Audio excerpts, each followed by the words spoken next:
Votre invité aujourd'hui, Béatrice Rulle, Malcolm Mbaye, il est porte-parole de la campagne pour des transports publics gratuits. Bonjour Malcolm Mbaye.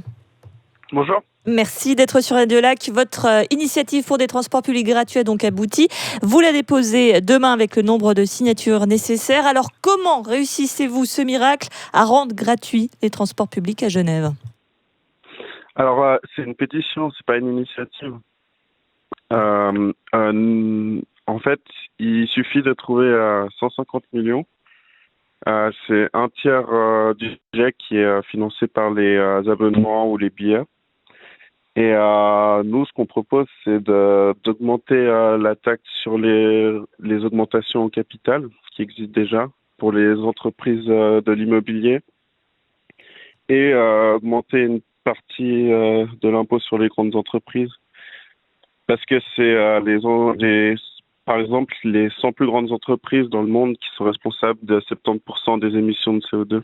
Alors, vous dites il ne faut trouver que 150 millions, c'est déjà pas mal. Et vous venez quand même d'expliquer donc, que parmi les propositions, il y a l'augmentation donc, de 2/3 des impôts des entreprises. Mais ça, j'ai envie de dire, c'était la proposition avant le Covid-19. Nos entreprises ne sont clairement plus dans la même situation. De nombreuses rencontrent des difficultés. Est-ce qu'avant de rendre gratuits les transports, il ne faut pas mieux penser surtout à ne pas licencier ? Oui, on pense qu'il faut protéger les emplois, c'est sûr. Non, ce que je veux dire, c'est que les entreprises, si elles privilégient les emplois, elles n'auront peut-être plus assez de trésorerie à présent pour justement permettre de payer et de rendre gratuits ces transports publics. C'est ce que je veux dire. La situation a profondément changé. Elle a changé, mais le niveau écologique, elle est surtout revenue comme avant le Covid. Pendant la crise du Covid, la pollution a baissé, mais là, avec le déconfinement, on revient exactement comme avant. C'est pas la première fois que la gratuité des transports à Genève est évoquée. Ça avait déjà été le cas en 2008. Ça avait été refusé d'ailleurs par le peuple. Pourquoi est-ce qu'aujourd'hui nous dirions oui ?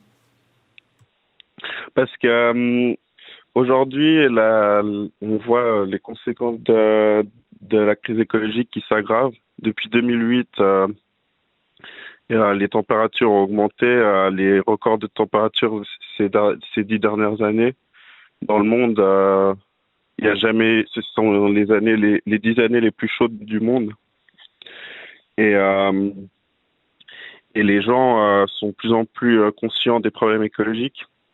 Pour terminer, vous faites partie donc, c'est les jeunes POP Genève qui sont à la manœuvre pour cette pétition. Les vieux POP ne voulaient pas convaincre ?